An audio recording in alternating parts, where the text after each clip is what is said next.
Have you been more confused about the deed of trust? Let's just say you go to closing on a property and the title escrow agent would ask you to sign on the deed of trust, or even after closing you go and log into online dashboard to make payments on a property and you still see the deed of trust there. And you might question, well, what is it? What is it used for? And that's what this video is about. So we're going to talk about what it's used for, the meaning, how it works, who are the people involved on the deed of trust. Hey everyone, my name is Waleed Yousif. I'm a real estate investor here in the Valley, and today we're talking about the deed of trust, one of the most important documents in financing real estate. So anytime there is a finance real estate, purchasing real estate using a lender or private loan, then the deed of trust will be involved in that real estate transaction. Now, there are some states use deed of trust and some states would use mortgage. Now, we mainly invest in Texas, so we use the deed of trust. So who are the people involved on the deed of trust, right? One is the lender, the person who lending money to purchase real estate.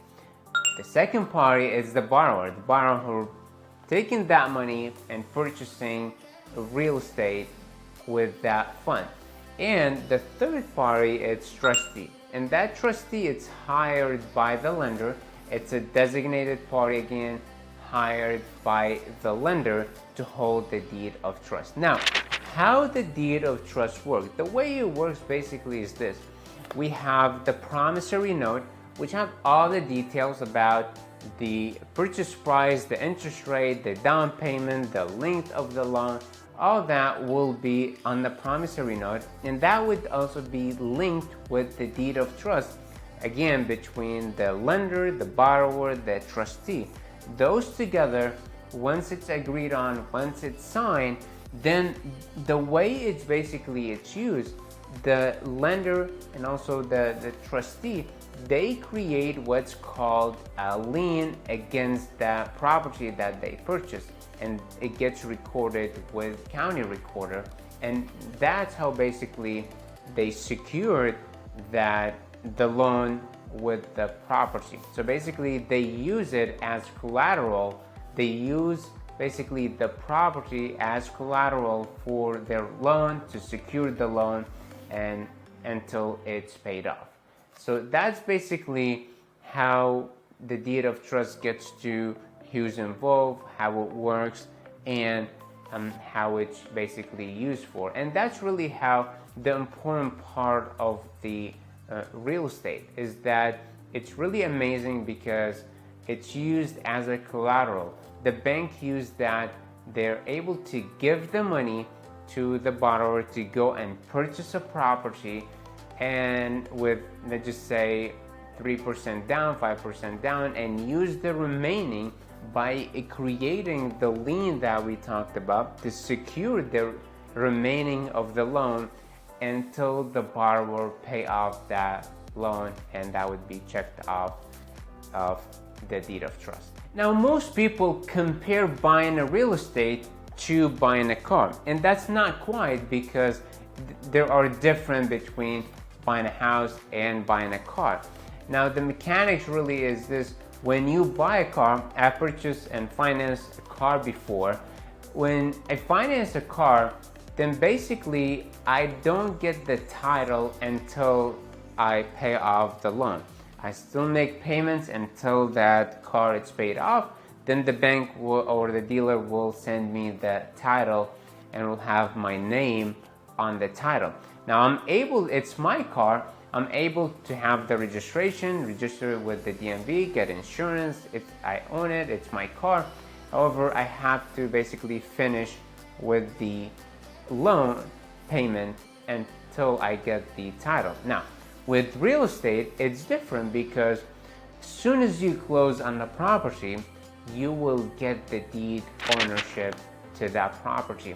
Again, the lender uses the deed of trust to secure the remaining balance of the loan, which uses the property as collateral to secure their loan. And now you might say, okay, if I have the deed to the property and I'm the owner of the property before paying off the loan, then I can miss payment of that loan because I'm the owner of that property already. And that's not quite, because we do say something like, don't pay, don't stay. Because if you don't make payments on that loan and you start in default, then basically what's going to happen, the lender will request the trustee that they hired when they created the deed of trust.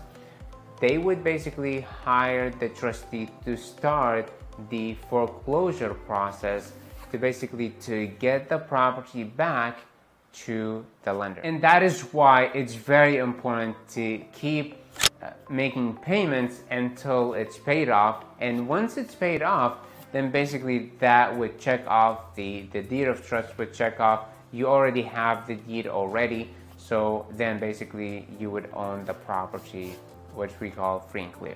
Now the bottom line, deed of trust is used when finance real estate. It's an agreement between the borrower and the lender to have the property held in trust, an independent third party, which we talked about, the trustee. There are some misconception about the deed of trust. Many people think or mix the deed of trust with the deed, and that is completely wrong.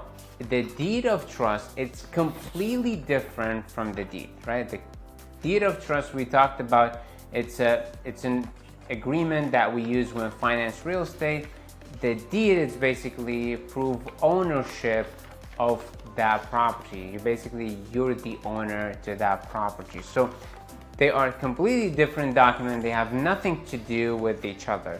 So it's just basically the deed that is used on the deed of trust, and the deed sometimes make that confusing. Now, to give you some examples, right? We purchase properties that still they have remaining loan balance on that property. And well, how would that work?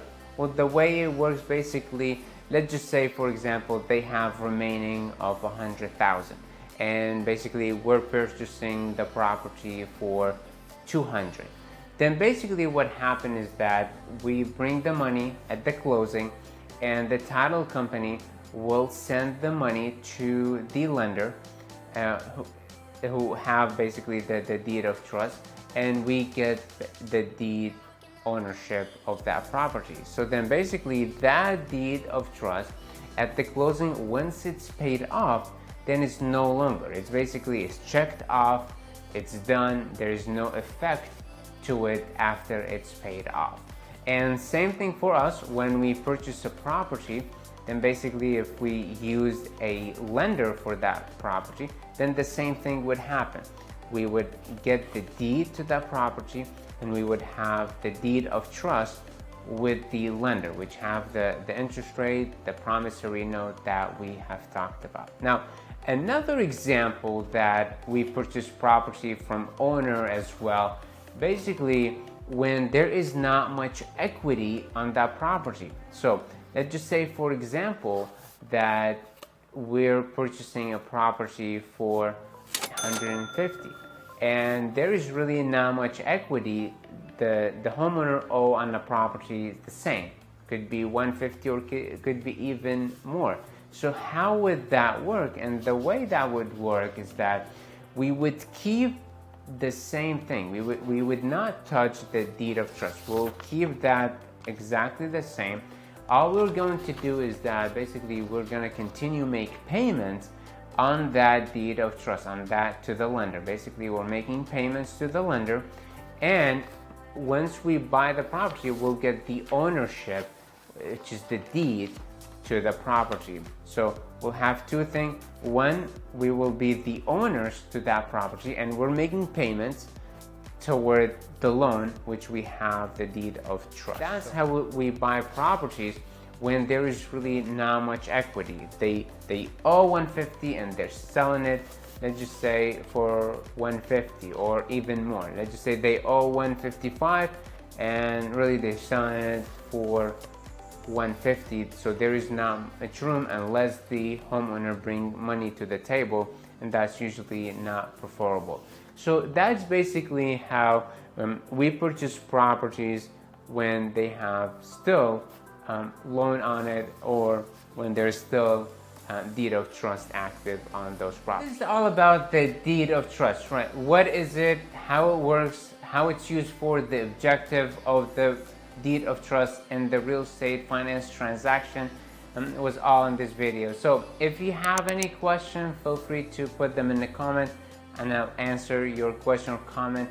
Also, if you could please like and subscribe to the channel, greatly appreciate it. That would really support the channel so I can make more videos similar to this one, so you get more educated about the real estate and terms that you're looking to educate more. So again, this is Waleed Yousif. Thank you so much. Peace.